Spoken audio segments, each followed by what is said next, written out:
Pernah dengar kan? Banyak tokoh penting bilang perubahan iklim itu, wah, masalah terbesar zaman kita. Obama, John Kerry, banyaklah. Sering banget ya dengar itu. Tapi tunggu dulu deh. Kalau kita bandingkan nih sama katakanlah kemiskinan ekstrim, yang dampaknya itu kerasa sekarang banget buat jutaan orang.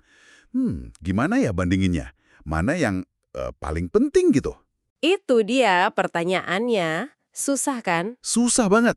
Oke, mari kita coba urai bareng-bareng deh. Kita semua kan pasti pernah mikir ya, dari sekian banyak masalah dunia ini, ada kelaparan, pendidikan, penyakit, hak asasi, macem-macem lah.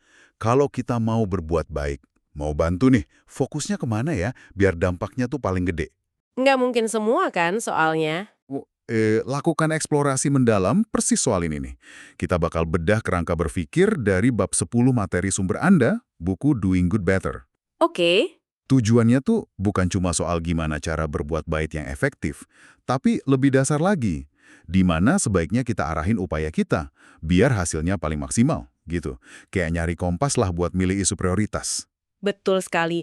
Jadi misi kita kali ini tuh membekali Anda dengan semacam perangkat analisis. Anggap aja kayak kacamata khusus gitu ya. Kacamata khusus, oke. Buat ngelihat berbagai masalah global, bandingin, evaluasi secara lebih jernih. Nah, dengan gitu, Anda bisa nentuin fokus tindakan Anda, mau itu donasi, waktu, atau mungkin pilihan karir, secara lebih strategis. Kalau tujuannya emang pengen bikin perbedaan sebesar mungkin ya di dunia ini. Tapi sebentar deh, ini pertanyaan mendasar nih. Kenapa sih kita harus milih? Kok kayaknya, gimana ya? Bukannya semua masalah itu penting? Rasanya agak kurang etis gitu nggak sih kalau kita harus prioritasin satu penderitaan di atas yang lain? Itu pertanyaan yang sangat-sangat wajar. Banget. Dan ya tentu saja, idealnya kita pengen banget bisa ngatasin semua masalah. Pengennya gitu kan? Iya dong. Tapi, ya realitanya sumber daya kita, mau itu uang, waktu luang kita, bahkan energi mental kita, itu kan terbatas banget. Sangat terbatas. Kita nggak bisa ada di semua tempat, nggak bisa danain semua program. Iya juga sih. Nah, justru karena keterbatasan inilah, milih itu jadi krusial, penting banget. Biar bisa berbuat baik, lebih baik, kita itu perlu strategis. Kalau enggak, ya upaya kita bisa jadi nyebar kemana-mana tapi tipis banget dampaknya. Kurang kerasa gitu. Oke oke. Jadi biar nggak kayak garam di lautan ya? Bisa dibilang gitu, beberapa area atau isu tuh memungkinkan kita bantu lebih banyak orang atau bantu mereka secara lebih mendalam dengan sumber daya yang sama. Jadi milih fokus itu bukan berarti kita nggak peduli sama masalah lain, tapi lebih ke gimana caranya memaksimalkan dampak dari apa yang kita punya. Oke oke, masuk akal. Jadi memang perlu strategi ya? Nah, kita kan perlu alat bantu nih buat bandingin hal-hal yang kayaknya susah banget dibandingin. Kayak tadi, bandingin dampak $1 buat atasi malaria sama $1 buat riset energi terbarukan. Gimana tuh kerangka berpikir atau kacamata khusus yang tadi disebut itu? Cara kerjanya gimana? Oke, kerangka ini sebenarnya cukup intuitif kok, tapi jadi sangat kuat kalau kita terapkan secara sistematis. Ada 3 filter utama atau 3 pertanyaan kunci lah yang perlu kita ajukan waktu ngevaluasi suatu isu atau cost, yaitu skala, scale, kelayakan tindak lanjut, tractability, dan tingkat keterabaian, neglectedness. Skala, kelayakan tindak lanjut, keterabaian. Oke, coba kita bedah satu-satu. Siap. Pertama, skala. Ini pertanyaan simpel. Seberapa besar sih masalahnya? Berapa banyak jiwa yang kena dampak? Jumlah orangnya ya. Betul. Kalau kita ngomongin perubahan iklim, wah dampaknya bisa ke miliaran orang kan. Kalau penyakit langka, mungkin jumlahnya lebih kecil. Tapi, skala itu bukan cuma soal jumlah orang loh. Oh, ada lagi. Ada. Tingkat keparahan dampaknya juga penting. Hidup di bawah garis kemiskinan ekstrim misalnya, itu kan penderitaannya luar biasa parah ya. Jadi semakin besar skala dan keparahannya, ya semakin besar juga potensi kebaikan yang bisa kita raih kalau kita berhasil bikin kemajuan di isu itu. Paham, paham. Skala itu ukuran dan keparahan. Oke, terus yang kedua. Kelayakan tindak lanjut. Iya, kelayakan tindak lanjut atau tractability. Pertanyaan di sini, seberapa mudah kita bisa bikin kemajuan nyata di isu ini? Udah ada solusi yang jelas belum? Udah terbukti efektif? Bisa diterapkan nggak? Oh, jadi soal solusinya ya? Betul.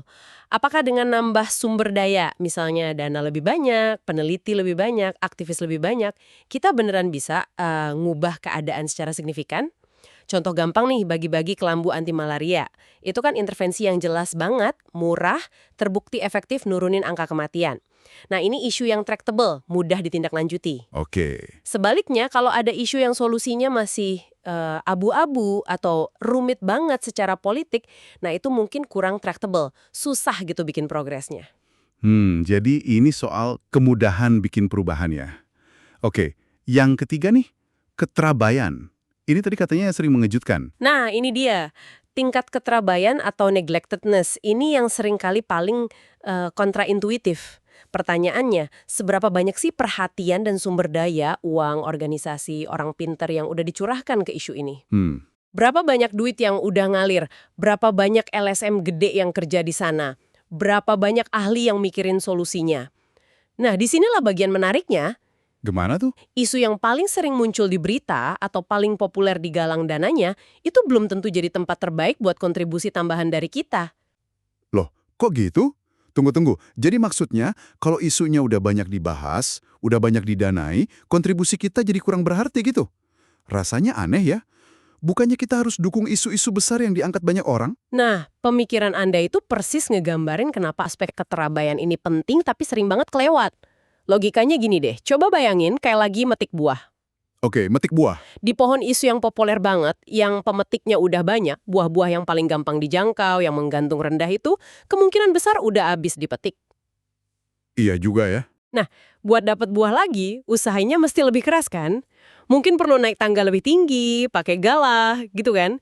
Sementara itu, di pohon isu yang terabaikan, yang jarang dilirik orang, mungkin masih banyak tuh buah ranum yang ngegantung rendah, gampang banget dipetik. Ah, saya ngerti analoginya. Ini mirip kayak hukum diminishing returns di ekonomi, hasil yang semakin menurun. Dolar pertama atau jam pertama yang Anda kasih ke isu terabaikan itu seringkali dampaknya jauh lebih gede daripada dolar ke 1.000 atau jam ke 1.000 yang dikasih ke isu yang udah rame banget. Wow. Jadi isu yang kurang populer itu bukan berarti nggak penting loh ya.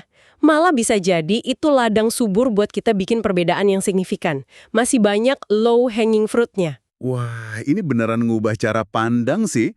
Oke, saya mulai paham kerangkanya nih. Skala, kelayakan tindak lanjut, dan tingkat keterabaan. STN gitu ya. Coba deh kita terapkan ini. Gimana kalau kita balik ke perbandingan awal tadi? Ngatasin kemiskinan ekstrim global, lawan ngatasin kemiskinan di negara kaya kayak Amerika Serikat. Gimana hasilnya kalau dilihat pakai 3 filter STN tadi? Oke, mari kita uji ya kerangka STN ini. Kita pakai data dari sumber Anda nih. Sip. Pertama, skala. Nah, di sini kemiskinan global itu menang telak. Jauh banget. Sumber Anda nyebutin ada sekitar 1,22 miliar orang hidup dalam kemiskinan ekstrim. Definisinya aja ngeri banget. Hidup dengan pendapatan kurang dari $550 per tahun. Bayangin coba. Per tahun ya? Astaga, itu kan kurang dari $2 sehari. Betul, dibandingin sama 46,5 juta orang di AS yang hidup di bawah garis kemiskinan relatif mereka, yaitu kurang dari $11.000 per tahun. Jelas kan, jumlah orang yang terdampak secara global itu jauh lebih banyak. Dan tingkat keparahan penderitaannya juga, wah beda level sama sekali. Jadi skala global lebih besar. Jelas banget bedanya. Oke, skala udah. Terus, keterabaan. Kedua, tingkat keterabaan. Lagi-lagi nih, kemiskinan global itu jauh lebih terabaikan. Kalau kita lihat total bantuan pembangunan sama filantropi internasional ya, untuk semua isu di negara berkembang, itu estimasinya cuma sekitar $250 miliar per tahun. Cuma ya, dalam konteks global. Iya, sementara itu, hanya untuk belanja kesejahteraan sosial di AS aja, angkanya itu $500 miliar per tahun, 2 kali lipatnya kan? Kalau kita hitung per kapita orang miskinnya, jelas banget alokasi sumber daya buat kemiskinan global itu jauh lebih kecil. Area ini kurang dapat sorotan dana dibanding masalah domestik di negara kaya. Oke, jadi lebih sepi ya pemainnya di tingkat global kalau dihitung per orang miskinnya. Paham. Terakhir, kelayakan tindak lanjut atau tractability. Nah, ketiga, kelayakan tindak lanjut atau tractability. Disinilah konsep pengganda 100x atau 100x multiplier dari sumber Anda jadi relevan banget. Pengganda 100x, gimana tuh? Maksudnya gini, secara umum, banyak intervensi buat ngatasin masalah mendasar akibat kemiskinan ekstrim di negara berkembang itu ternyata jauh lebih murah dan efektif biayanya. Estimasi nunjukin kalau biaya buat ngasih manfaat kesehatan atau peningkatan ekonomi yang setara itu bisa sampai 100 kali lipat lebih murah di negara sangat miskin dibanding di negara kaya. 100 kali lipat? Gila juga ya. Ya, contoh paling gampang, ngasih obat cacing atau kelambu anti malaria di Afrika. Biayanya kan kecil banget ya, tapi itu bisa nyelamatin nyawa atau ningkatin kualitas hidup secara drastis. Dampaknya itu bisa setara sama intervensi kesehatan yang biayanya ribuan dolar di negara maju. Jadi, dari sisi ini, kemiskinan global juga lebih tractable, lebih mudah ditangani dengan biaya efektif. Luar biasa sih ini. Jadi kalau kita pakai kacamata STN ini, argumen buat prioritasin pengentasan kemiskinan ekstrim global jadi kuat banget ya. Skalanya masif, relatif terabaikan dari segi pendanaan per kapita, terus banyak solusi efektif berbiaya rendah yang bisa diterapin. Contoh yang jelas banget ini. Betul, ini contoh penerapan kerangka yang hasilnya cukup meyakinkan menurut analisis sumbernya. Nah, sekarang mari kita perluas cakrawala deh. Bab 10 di sumber Anda kan nggak berhenti di situ ya. Ada beberapa isu lain lagi yang dianalisis pakai kerangka yang sama. Ini menarik nih, karena bisa jadi bawa kita ke area yang nggak terduga. Coba kita lihat satu isu yang mungkin agak mengejutkan. Reformasi sistem peradilan pidana di Amerika Serikat. Kok bisa isu domestik negara kaya ini masuk radar? Betul, ini contoh menarik gimana kerangka STN bisa nyorot peluang yang mungkin nggak kepikiran. Mari kita bedah ya, reformasi peradilan pidana AS pakai STN. Oke. Pertama, skala. Ini ternyata cukup signifikan loh. AS itu punya 2,2 juta narapidana. Itu sekitar 0,7% dari total populasi mereka. Tinggi banget ya. Banget. Salah satu yang tertinggi di dunia. Jauh di atas negara maju lain kayak Inggris 0,14% atau Jepang 0,05%. Ironisnya, meskipun tingkat kejahatan kekerasan udah turun dari tahun 90-an, angka pemenjaraan malah naik terus. Wah, kok bisa gitu ya? Nah, itu kompleks, tapi dampaknya jelas negatif. Pendapatan hilang buat napi dan keluarga, ada stigma sosial, terus biayanya gede banget buat pembayar pajak. Sumber Anda nyebut sekitar $25.000 per napi per tahun. Bandingin sama cuma $2.000 per tahun buat pengawasan parol atau bebas bersyarat. Jadi potensi penghematan biaya dan pengurangan penderitaan itu cukup besar. Lumayan juga ya skalanya ternyata. Terus, keterabaiannya gimana? Nah, kedua, tingkat keterabaian. Ini kuncinya. Area ini dianggap cukup terabaikan, terutama dari sisi pendanaan filantropi yang fokusnya buat ngurangin tingkat penahanan secara sistemik. Estimasi dari Giftwell yang dikutip sumber Anda, itu cuma sekitar $20 juta per tahun dari sumber non-pemerintah untuk tujuan ini. $20 juta? Kedengarannya kecil ya untuk masalah sebesar itu di AS. Relatif kecil, betul, dibandingkan skala masalahnya. Nah, yang ketiga, kelayakan tindak lanjut, tractability. Disinilah isu ini bersinar, setidaknya waktu buku itu ditulis. Kenapa tuh? Karena waktu itu ada momentum politik yang langka, ada dukungan bipartai dari Demokrat dan Republik buat ngelakuin reformasi. Ini didorong kombinasi turunnya angka kriminalitas sama tekanan anggaran negara, jadi ada peluang nyata buat perubahan kebijakan. Oh, ada angin segar gitu ya? Iya, contohnya ada upaya dari Pew Charitable Trusts senilai $25 juta. Itu berhasil dorong reformasi di 27 negara bagian. Potensi pengurangan populasi penjaranya bisa sampai 11% di sana. Dan biaya per tahun masa tahanan yang dihindari itu diperkirakan cuma $29. Murah banget kan dampaknya? Ada juga organisasi riset kayak BetaGov sama Chicago Crime Lab yang nyari intervensi efektif di area ini. Menarik sekali. Jadi, meskipun skalanya nggak sebesar kemiskinan global, kombinasi antara keterabayaan, kurang didanai, dan kelayakan tindak lanjut, ada momentum politik dan solusi potensial, bikin isu ini jadi prioritas tinggi menurut kerangka STN waktu itu ya. Ini nunjukin kerangka ini fleksibel banget. Betul, tergantung kondisi saat itu juga. Lalu bagaimana dengan isu global lain yang dibahas? Misalnya soal mobilitas tenaga kerja internasional, alias mempermudah orang pindah dari negara miskin ke negara kaya buat kerja. Gimana analisis STN-nya? Oke, mari kita teropong isu migrasi ini ya. Siap. Pertama, skala. Wah, ini potensinya luar biasa masif, gede banget. Sumber, Anda ngutip penelitian yang bilang kalau 85% perbedaan pendapatan antar individu di dunia itu cuma gara-gara tempat mereka lahir. Gila kan? Wow, cuma karena lokasi ya? Iya. Nah, pekerja dari negara miskin yang bisa pindah dan kerja di negara kaya, itu pendapatannya bisa naik 2 sampai 15 kali lipat. 15 kali lipat? Iya, secara makroekonomi, beberapa ekonom bahkan estimasi keuntungan ekonomi global kalau aturan migrasi dilonggarkan, itu bisa nambah lebih dari 50% PDB dunia. Itu triliunan dolar loh. Gede banget dampaknya. Tapi kan ada kekhawatiran juga soal brain drain atau upah pekerja lokal turun gitu. Betul, kekhawatiran itu ada dan valid buat didiskusikan, tapi studi-studi yang dikutip sumber Anda kayak dari Michael Clemens atau survei David Rootman itu cenderung nunjukin kalau manfaatnya jauh lebih besar dari biayanya. Dan beberapa kekhawatiran itu mungkin agak berlebihan, jadi skalanya tetap dinilai sangat besar. Oke, skalanya raksasa. Terus keterabaiannya, sepi atau rame nih? Nah, kedua, tingkat keterabaian. Ini dianggap sangat terabaikan. Sepi banget. Fokus advokasi sama kebijakan itu biasanya lebih ke nasib imigran yang udah ada di negara tujuan. Oh, bukan ke kebijakannya biar lebih banyak yang bisa masuk ya? Bukan. Upaya fundamental buat ngelonggarin aturan biar lebih banyak orang bisa migrasi di masa depan itu jarang banget disentuh. Area kebijakan ini sepi peminat dari sisi filantropi atau lobi strategis gitu. Sangat terabaikan. Oke, sangat terabaikan.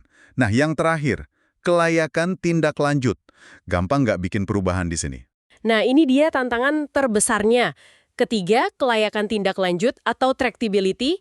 Isu ini dianggap tidak terlalu mudah ditangani saat ini. Susah. Kenapa tuh? Padahal dampaknya gede. Karena secara politik, ide buat ngebuka keran imigrasi lebih lebar itu, wah, sangat nggak populer di mayoritas negara maju.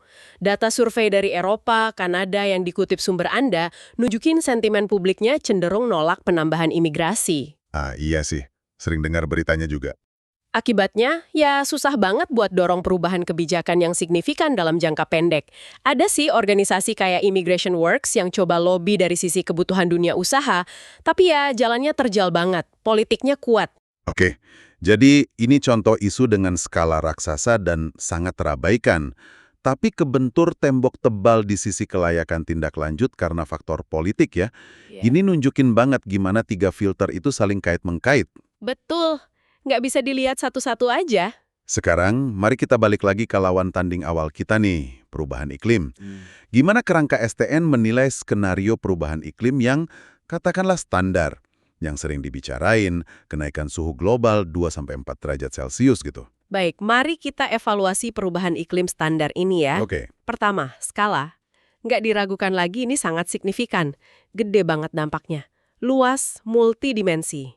Dari sisi kesehatan manusia aja, WHO ngestimasi bisa ada tambahan 250.000 kematian per tahun antara 2030 sampai 2050 gara-gara perubahan iklim. wow, 250.000 per tahun. Iya, dari sisi ekonomi, potensi kerugian global bisa triliunan dolar. Lingkungan juga kena, risiko kepunahan 20-30% spesies kalau pemanasan sampai level segitu. Jadi skalanya jelas masif. Oke, skalanya besar. Keterabaiannya, ini kan isu populer banget ya. Nah, kedua, tingkat keterabaian.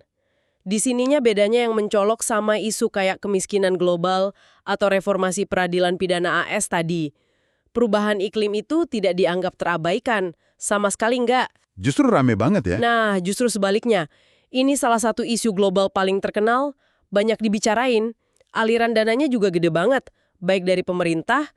Contohnya, pemerintah AS saja nganggarkan sekitar 8 miliar dolar per tahun buat berbagai program terkait iklim. 8 miliar dolar setahun, Iya, maupun dari yayasan filantropi besar, itu ratusan juta dolar per tahun.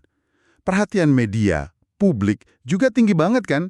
Jadi, ini tidak terabaikan. Oke, jadi nggak terabaikan. Terus, kelayakan tindak lanjut bisa diatasi nggak nih? ketiga, kelayakan tindak lanjut tractability. Ini dianggap cukup bisa ditangani. Ada banyak solusi teknis sama kebijakan yang udah diketahui bisa ngurangin emisi. Mulai dari energi terbarukan, efisiensi energi, macam-macam lah. Individu juga bisa kan? Bisa, bahkan individu pun bisa kontribusi. Misalnya lewat offsetting atau tebus karbon yang efektif seperti yang dibahas di bagian lain sumber Anda. Tapi, tantangan utamanya itu ada di koordinasi politik global. Ah, ini dia. Susahnya di situ ya. Betul. Kemajuan di tingkat internasional itu terbukti lambat dan sulit. Kita lihat aja hasil negosiasi iklim global kan, kayak konferensi Copenhagen 2009 yang hasilnya dianggap kurang ambisius gitu. Meskipun begitu, banyak organisasi hebat yang kerja di area ini, kayak Cool Earth yang fokus cegah deforestasi, atau Climate Works Foundation yang dukung berbagai strategi mitigasi. Jadi, tractable secara teknis, tapi sulit secara politik global. Oke, jadi rangkumannya buat perubahan iklim standar, skala besar, tidak terabaikan, mudah rame, dan cukup bisa ditangani dari sisi teknis, tapi sulit dari sisi politik global. Nah, lalu gimana dengan skenario perubahan iklim yang lebih ekstrim, yang katastrofik? Risiko yang kemungkinannya mungkin kecil, tapi kalau kejadian, dampaknya bisa parah banget, kayak kiamat kecil gitu. Nah, ini analisisnya beda lagi nih. Karena fokusnya ke risiko ekor gemuk, fatal risk.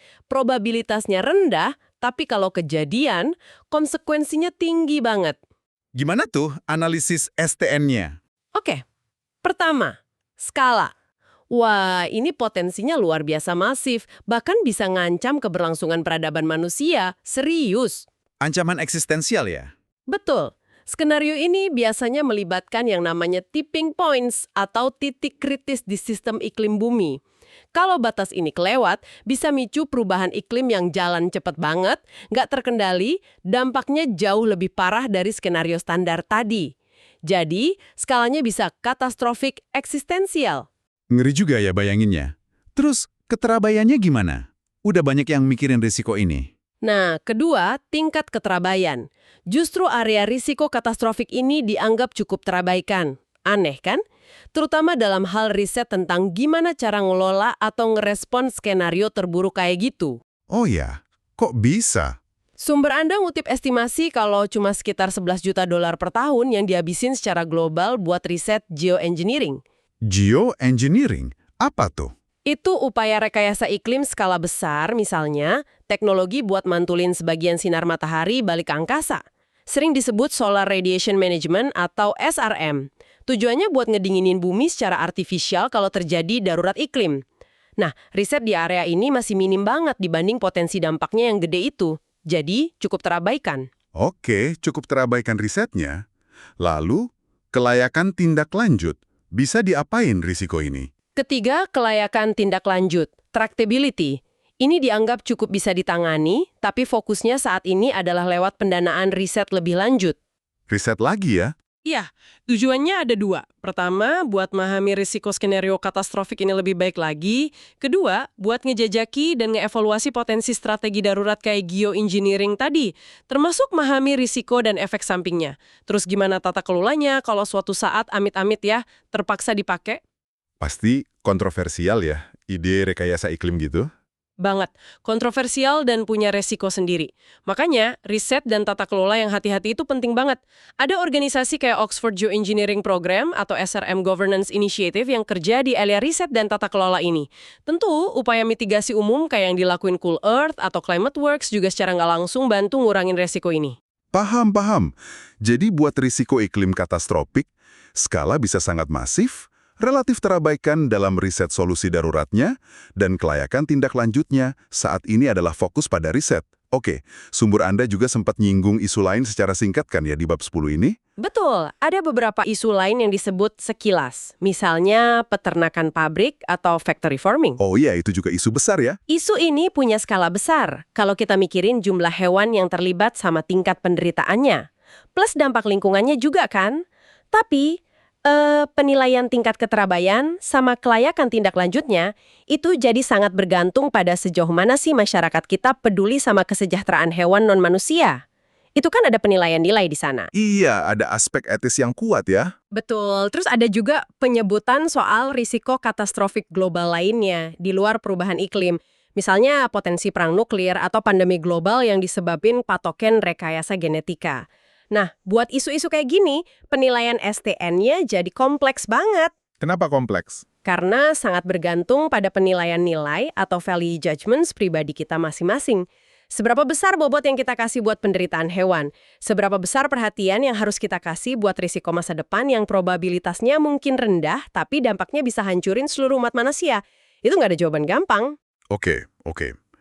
Rasanya kita udah menjelajahi cukup banyak nih contoh penerapan kerangka skala, kelayakan tindak lanjut, sama keterabaian ini. Yang jelas sih, ini bukan rukus pasti ya yang ngasih satu jawaban benar buat semua orang. Tapi lebih kayak seperangkat lensa gitu ya, buat bantu kita mikir lebih jernih, lebih sistematis soal prioritas. Bener nggak? Tepat sekali. Persis. Apa yang menarik di sini tuh gimana proses analisis pakai kerangka STN ini bisa ngarahin perhatian kita ke area-area yang mungkin sebelumnya nggak pernah kita pikirin secara serius. Iya ya, kayak reformasi peradilan pidana AS tadi ya. Betul. Atau kerangka ini bisa nantang asumsi kita tentang isu mana yang paling penting, cuma gara-gara isu itu paling sering diberitain atau lagi viral gitu. Kerangka ini dorong kita buat ngelihat melampaui popularitas sesaat atau kedekatan emosional aja. Dan nanya, di mana sih sumber daya terbatas kita ini bisa ngasilin dampak positif paling gede? Ini tentang mikir kritis dan strategis dalam upaya kita berbuat baik. Jadi, kesimpulan utamanya nih, kalau Anda, para pendengar, benar-benar pengen memaksimalkan dampak positif dari waktu, uang, atau energi yang Anda punya, maka milih area fokus atau cost itu sama pentingnya, atau bahkan mungkin lebih penting, daripada sekedar milih cara bertindak yang efektif di dalam area tersebut. Gitu ya. Tepat. Dan kerangka skala, kelayakan tindak lanjut, keterabaian ini adalah alat bantu yang sangat berguna lah dalam proses pemilihan fokus itu. Dan perlu ditekankan lagi ya, ini proses yang kompleks. Analisis STNI ini kan melibatkan estimasi, data yang kadang nggak pasti, dan ya nggak bisa dihindari, penilaian nilai pribadi Anda pasti ikut berperan. Contohnya? Misalnya, seberapa besar Anda ngehargain kehidupan manusia saat ini dibanding generasi mendatang? Atau kehidupan manusia dibanding hewan? Itu kan beda-beda tiap orang. Tujuan kerangka ini tuh bukan buat ngedikte Anda harus peduli sama isu apa, sama sekali bukan. Tapi lebih ke... Lebih buat memfasilitasi pemikiran yang lebih teliti, lebih terstruktur, dan pada akhirnya lebih strategis tentang gimana kita semua bisa kontribusi secara paling efektif buat bikin dunia jadi tempat yang lebih baik. Nah, ini dia nih, setelah dengar semua ini, mungkin ada pertanyaan buat Anda renungkan sendiri di rumah. Adakah prioritas Anda dalam berbuat baik yang mungkin perlu ditinjau ulang? Dengan kacamata skala, kelayakan tindak lanjut, dan terutama tingkat keterabaian tadi, ada nggak area terabaikan yang kini justru, bikin penasaran gitu, pengen dipelajari lebih lanjut? Bisa jadi kan? Bisa jadi ada buah ranum yang menggantung rendah di luar sana yang nunggu buat Anda petik. Sesuatu untuk Anda pikirkan deh setelah pembahasan kita ini selesai. Pertanyaan yang bagus untuk direnungkan. Oke deh, terima kasih banyak sudah menyimak eksplorasi mendalam kita kali ini. Sampai jumpa di pembahasan berikutnya ya.